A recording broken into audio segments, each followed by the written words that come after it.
Hello, my name is Dustin Atwood. I'm the operations manager and have been for about 10 years, maybe a little bit longer than that, for A1 Custom Car Care here in Southwest Missouri. We have three locations, two in Springfield, one in Republic, and then I do some consulting work for two shops down in Northwest Arkansas. So, what I want to talk about today, this is our third installment of our podcast. We're going to kind of keep this going. It's more about current events and things that I see in the automotive field that I feel like if you're aware of, either you can be proactive or you're not surprised when things jump up that you weren't expecting. So, for instance, we did a radio show here on a local network for probably about maybe 9 years, and we've been part of that radio station in a smaller capacity for probably close to 15 years. And the main driving motivation behind that was education. And so I want to be able to continue that. If you have things that you want to talk about or topics you want maybe an opinion or even to educate me on something that I don't know, please like, subscribe, and comment down in the comment section. It really does help the channel out, as well as if you share it to anybody that you find may be beneficial to some of this information. So I've been with the company a little over 20 years. There's some earlier information on some of the earlier podcasts. You can dive into that if you'd like. But something I want to talk about right now is that there are a lot of us out there, or at least maybe a lot in my little sphere, if you will, that have young drivers that are coming into the kind of freedom, if you will, of driving under their own time and effort. And so I've taught a few different young folks to drive. I'm on, basically my son right now that he's getting ready, or he is 16, but he's getting ready to be able to be eligible to take his driver's permit. So we're focusing on a lot of different things for him. So he's aware of being a good driver.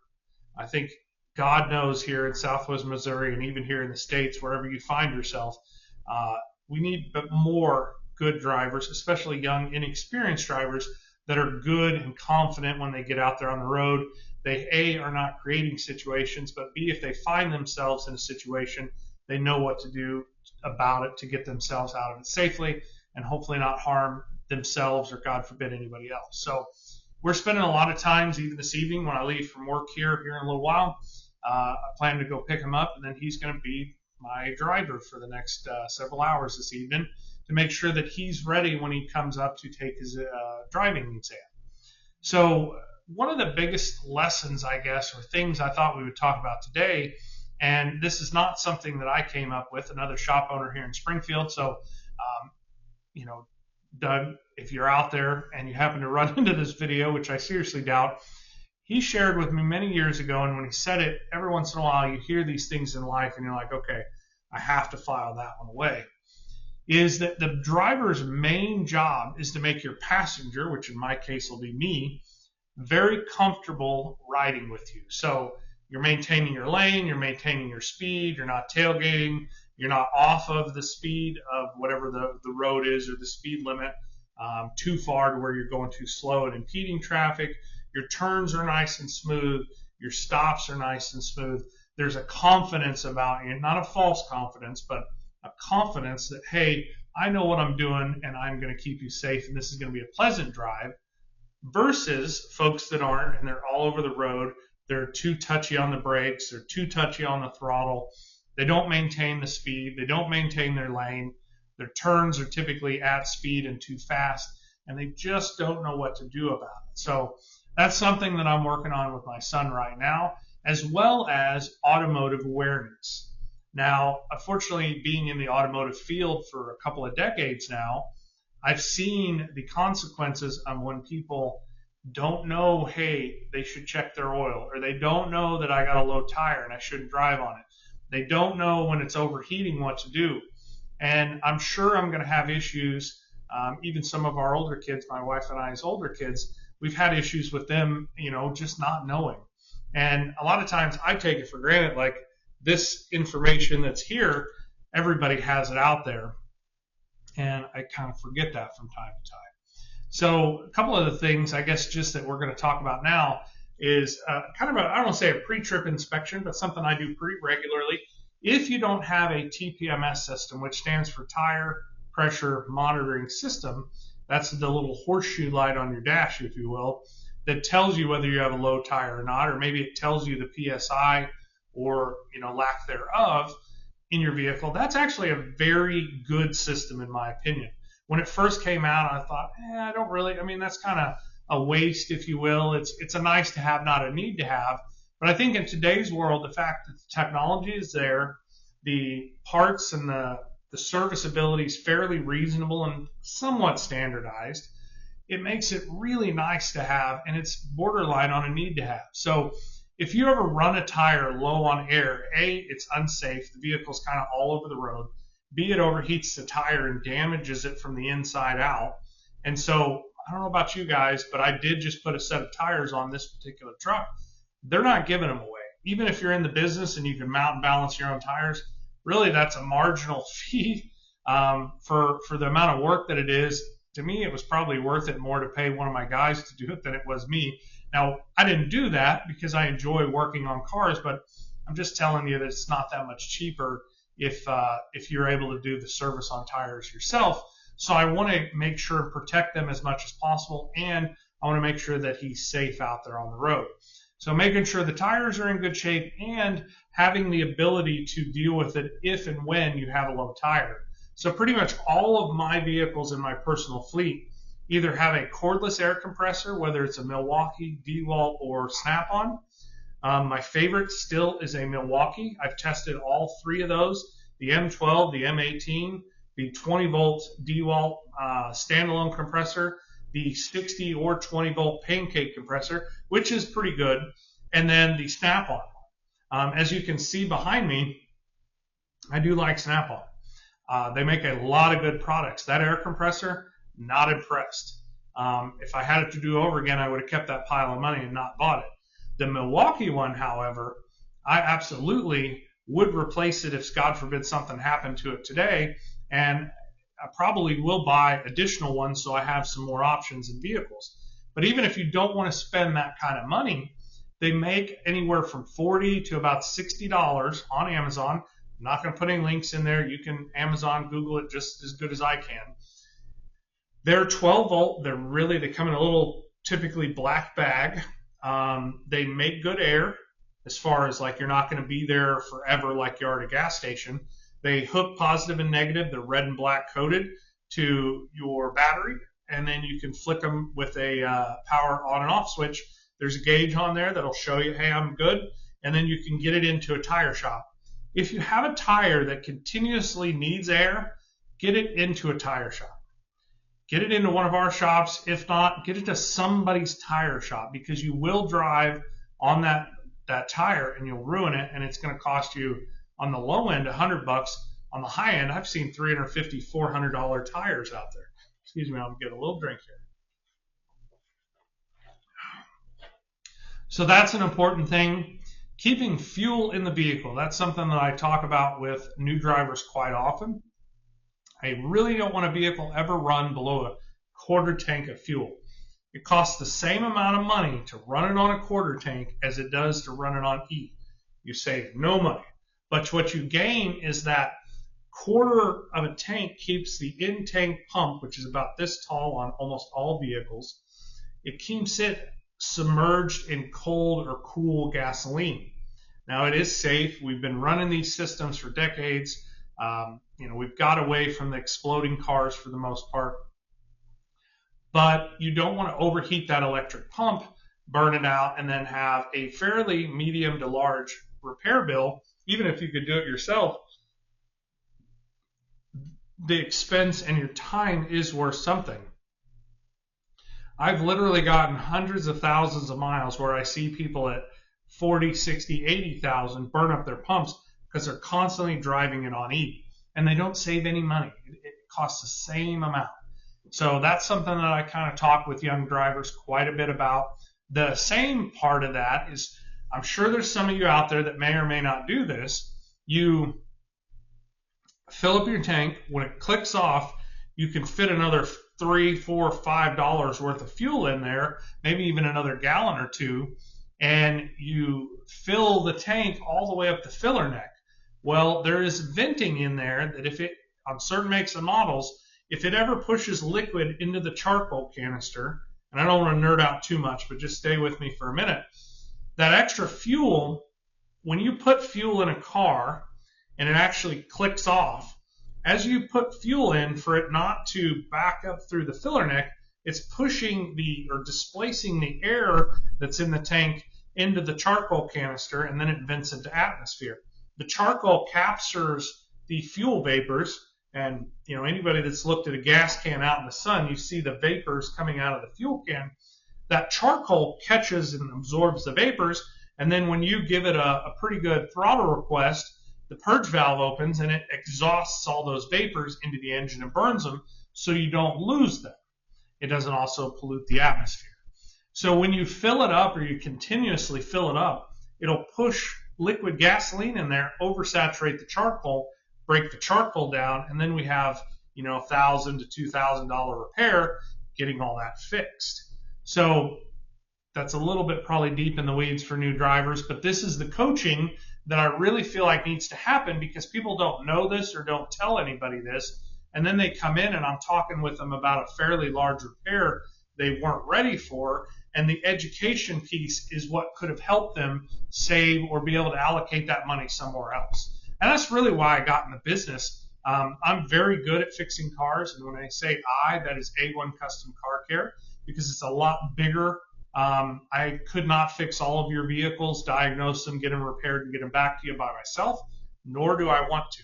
So I have a tremendous amount of folks around me that make sure that they take care of it, and we take care of it at a very high level. So when you're bringing a new driver in there, these are topics that I feel like you need to have a discussion with them about to prevent them from getting in situations that maybe didn't work out in their favor. So along with that, as we kind of continue to talk about some of the things, obviously seatbelt, get your seats adjusted, get your mirrors adjusted to where you can see what's going on. My son actually has kind of crappy vision, and so we've done some things with some of the mirrors. We're upgrading the mirrors so he has bigger or more ability to see left and right and back the vehicle correctly, as well as see oncoming vehicles, make sure nobody's in his blind spot. And then we've added some tint to the windshield that should help some of the stigmatism of his eyes. So trying to make sure we're giving him as many tools in his toolbox to be a good driver. So if you see him out there, that he's not going to do anything that's going to, impede traffic or get in a situation that nobody wants to be a part of. So now we've kind of got in, we're buckled in, we've got everything adjusted. Now we've got to start feeling. And this is the part that you really can't learn from a book or a discussion, but good coaching helps with that. And so what I've noticed is, making sure that they get the feel of the throttle and the feel of the braking and when and how to brake. I had a very good driving instructor, Coach Middleton. If you happen to be out there, I appreciate what you did for me. He talked about how to manage corners correctly. And, typically I coach, kind of coast or slow down going into the corner and then let it roll through the first 30% of the corner. And if you're doing this right and you're reading the road correctly, you lightly accelerate through the last 2/3 of the corner, and it keeps you more in control of the vehicle, because now instead of just rolling or trying to break through the corner, you set you and your passenger back in the seat, and you are driving yourself through that corner, and it makes for a much smoother, more pleasant corner. That's one of the things I think we're working on the most right now, as well as where to pull up to a stop sign, stop light, intersection, how to navigate that, etc. I think a lot of the other stuff is covered as far as turn signals, following distance. I know I was always taught for every 10 miles an hour is a car length. And so that's what I'm teaching as well. If that's changed out there, or I have some professional drivers out there, I would sure like to know. That's worked out well for me. I definitely feel like I don't appreciate when somebody's riding my bumper, so I try not to be that person riding somebody else's. And thank you for the folks out there that share that same mindset. The other part of it is you need to be a good example for the young people as well. So when your vehicle needs service, and I am going to roll this into a service discussion, these vehicles are getting insanely expensive. And the repairs and the parts and the skilled labor to repair a very complex vehicle is not getting any cheaper either. So with all that being said, we need to arm them as much as possible to where we don't have vehicles that we lose from service because we didn't do what we needed to. So the vehicle that I'm teaching my son to drive in is a 07 F-150. I drove it to work today so I can drive it home, pick him up, and drive him around this evening so he can drive from the point that I'm picking him up. But that vehicle's it'll probably roll over 310,000 miles today. Now, I've owned that vehicle outright, obviously, for quite a while, and it's served me very, very well. Now, I've had to do quite a bit to get it back to a good, usable, productive, dependable vehicle, but I don't owe anything on it, and now that I've done all that, I'm getting my return on investment. Here in the early to mid part of March 2025, new vehicles are $40,000, $50,000 for something kind of middle of the road. The average car, truck, SUV payment is well over $700. $770 was the last statistic I heard. I know the repo market is, as far as the repossession market, is climbing at a rate that we haven't seen in many, many years. And so these vehicles out here, personally, I would love to go buy a new vehicle, but I sure don't want to pay for it. And if I can keep and drive or rehabilitate older vehicles and put them back in service, that's what I'm doing. And so you look at some of our older kids, they're driving 02, 12, 22, so well over 20 years old. We just passed one on that we were able to resell. It was right at 20 years old. You look at this 07 F-150, we're working on it. That's where I get the return for investment. So even sometimes I have somebody come in and maybe needs a $3,000 repair, say, or a large item fails. And they're kind of like, oh, that's more than the car's worth. Well, when you think about the sales tax of buying a new car, the property tax here in Missouri, which is absolutely ridiculous in my opinion, and then the insurance increase, which is getting real out there, $770, say even if it's a $500 a month payment. Well, this F-150, I probably have about maybe $7,500 to $8,000 in it. It's been driving for the last 5 years since I put the bulk of that money in there. I'm way money ahead for that investment than I would have been otherwise trying to make payments on a vehicle and then, God forbid, have problems with it. Now that I've done all that repair work to it, I keep real close tabs on the maintenance on it. I am not one that thinks the extended oil change intervals is a good idea, let alone I'm also not one to let the checking the oil or changing the oil go too far.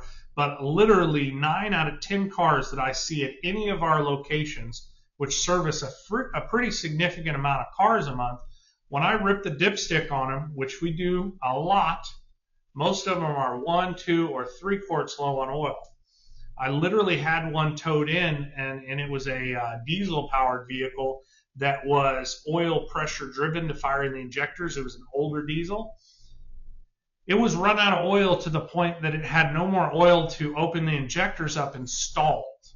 That was the only reason they stopped driving it. And had it not had that HUE injection, hydraulically unit controlled actuating injection, something of that nature, it's a Power Stroke or an older one. Had it not had that HUE injection system on there, they would have drove it till it locked up. Now I poured 2 gallons, not quarts, 2 gallons of oil in it, got it fired back up. They drove it probably about another year and then ended up having a catastrophic failure where it split one of the O-rings that separated the oil and fuel. So it was mixing diesel fluid with the engine oil, and so that's not going to work out. So a little bit or a moderate amount of maintenance will allow you to get to what I'm talking about now, where you've got a 300,000+ mile vehicle and it's still driving and dependable and useful to you and your family versus having to run out, get financing, pay interest, pay taxes. That, to me, yeah, it's great having something new and nice, but my goodness, the noose that it puts around your neck really makes it hard to bear. Now, you do see over here, I am a big Ford guy.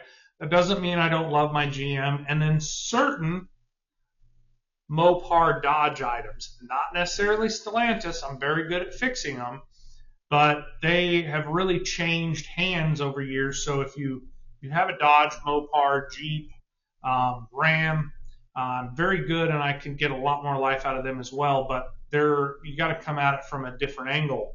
I own a 16 model 1-ton Duramax, so big Chevy guy there. My service truck that I depend on every day is 2012 single rear wheel K3500 1-ton gas Chevy pickup, so 6-liter. I'm really good with the LS platform. And then Asian vehicles, I work on them as well. I really admire a lot of the engineering that goes into them. And then as far as our company, we've got people that have skill sets in the Asian European area to really take care of, the right problem or the right customer with the right technician. And I guess maybe that sparks a thought as well. Not every doctor, lawyer, mechanic, mason, electrician, sheetrock, carpenter, not all of them are created equal. And a lot of times folks think that, they go to either big chain, independent, or dealer, and just because you're there, every mechanic has the same experience and training. And they really don't.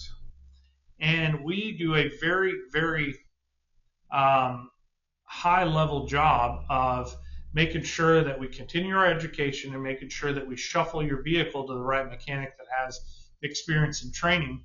And not every mechanic likes to do every job out there. Now, I've been a truck guy forever, and I'm a bigger person. I've always worked on trucks, and it seems like even at the shop, I can work on your cars too. But I always drew the trucks because a lot of the other guys didn't want to deal with the heavier, bigger components that you find on half-ton and up trucks. They like doing some of the lighter car repairs. Now, adversely, the flip side of that is I can do dash work. I can do your heater cores, your evaporators, your mode door motors inside the dash. But I don't particularly love it. I'm a very broad, big person, so stuffing me under the dash is a little bit tougher than somebody that's maybe 5'5" and a little bit smaller frame. So finding the mechanic that fits you is kind of an important thing. I've shared this story quite often, and I took this with a lot of humility and compliment. When I first got into the business, we have had a customer, he's since passed away, amazing, nice man, brought his daughter in and said, hey, if and when you ever have car problems, yeah, you can call me, but we are coming to A1 Custom Car Care.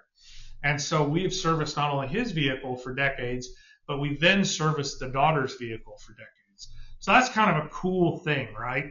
Well, now I've been with the company and I've been in the industry and doing this long enough.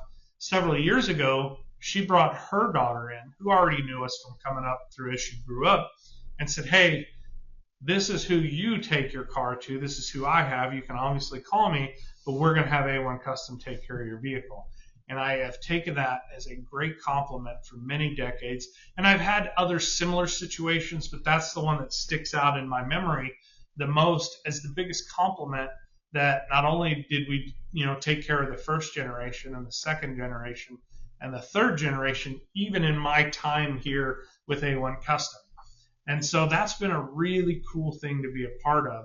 And, as far as I know, I don't remember ever having a catastrophic failure with any of their vehicles. We've done some major repairs for them, but their philosophy as a family is they would check the oil, they would top the oil off, and if something was out of the ordinary, they would get it in and have a service. So really important, kind of big key moment in my professional career I felt like I should share with you guys.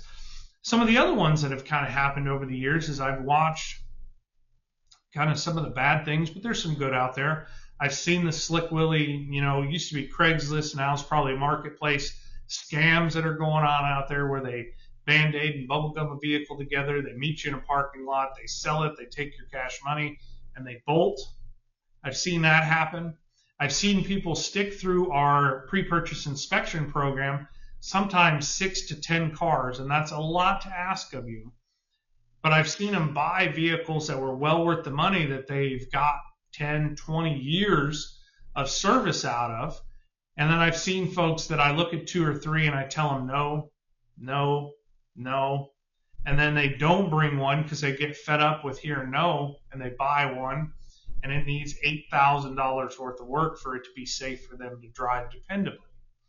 And that's really what this discussion is about today. Is we've got a lot of young folks that are moving into the professional space. The baby boomers are retiring. They put in their time. They were the lion's share of all industries for a long time.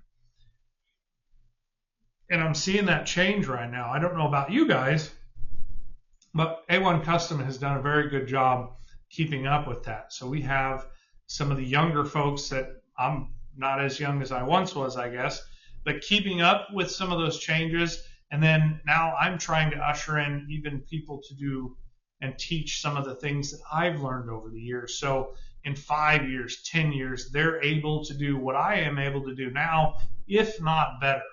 And there's a lot of folks out there that worry about that, or I don't know if you've ever had a boss, but I've had a few of them over the years, been many years ago, but I never forgot the lessons that they wanted to be the proprietary mindset behind, the magic of whatever the business is. Basically, they didn't want to teach you the things that would make them replaceable. And that's a really unfortunate way to look at things, in my opinion. That's a scarcity mindset. My goal and really my mentor's goal as well has been able to pour into me and hopefully make them as good, if not better than they were. And I'm trying to pass that on as well. And the automotive field changes so fast. If you're not getting better every single day, I think one of the shows that we did earlier last week or this week is this was a training that me and a couple of my other technicians went to. This was a Thursday, Friday, Saturday, Sunday training. So that was a lot of time for us. But we had to constantly keep getting better in order to not be left behind with the automotive field. And I don't want that for me, and I sure don't want that for you. There's a lot of fields out there that practice their business. I don't want to practice, and we're not a practicing company. We're in automotive repair. And for you and your young drivers, that's really what I feel like is missing out there in the professional space, that we have to do a better job being a professional. And so that starts with us. That starts with me attending training after hours, during work, weekends, whatever. I've got to keep getting better so our team keeps getting better. And then they push me as well. I've got folks that are drivability absolute masters out there and guys that can do heavy line repair better than I ever could. Does any of that bother me? No. I'm extremely proud, and I learn every single day from them, and I try and impart some of my experiences that'll make their life a little bit better. So I hope wherever you're at, either you're a part of that, you're setting the tone, or you're working towards that, or God forbid if you're not seeing that where you're at, you need to make a decision to move on, because we are setting the example for our young people. We're teaching them what to do, what not to do, and what to put up with. And, nothing's perfect. You're going to have those tough days, but I feel like you find the character of a person or the character of a company and business when things don't go right. And I want to say that again. Everything's great until you run into headwinds and things get tough. Then you find the character of the folks that you're dealing with. And with young folks coming out in this crazy, crazy world that we live in, I want to be proactive instead of reactive, and I hope you'll join me in that. So we're coming up on a half hour here. I'm going to try and continue doing this. We're going to do several while I get the podcasting studio kind of set up with just you and I talking, and then I'm going to bust out and we're going to have some other discussions with some of our A1 Custom staff. So let's say this is Jason or this is Annie or whoever our team member is, and you see and know who you're working with when you come into one of our facilities, And then I'm going to start bringing other vendors in to have discussions as well, because I really want to share some of the hard-fought knowledge that I've had to come through the School of Hard Knocks. And maybe if one person benefits from that, it's absolutely worth it. So again, my name's Dustin Atwood with A1 Custom Car Care. I am master certified not only in medium and heavy duty, but also automotive. I've been doing this professionally here in the Southwest and Northwest Arkansas, Southwest Missouri, Northwest Arkansas area for well over 2 decades. If you have some comments or concerns, please let me have them and consider subscribing to the channel. Appreciate your time.